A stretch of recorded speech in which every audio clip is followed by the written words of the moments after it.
Ô Papai do Céu, abençoe os pessoal que tá muito com a perna quebrada e cura todas as pessoas do incêndio, de bombeiro e não deixa ninguém matar a pessoa. E tira todo mundo do mundo das drogas e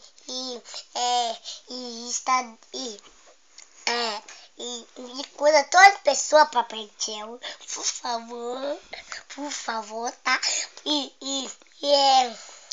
Todo mundo do incêndio chama a ambulância e para salvar todo mundo do incêndio e do fogo, tá? E por que abençoa, Papai do Céu? Abençoa, por favor.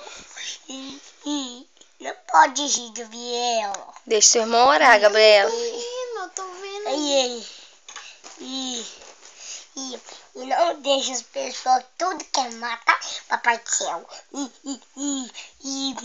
Toda hora você salva toda pessoa. E salva.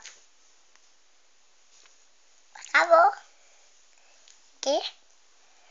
Pessoa que tá sem comida e cuide, papai. Cuide, papai. As pessoas que tá sem mãe. Cuide, papai. Papai do Céu.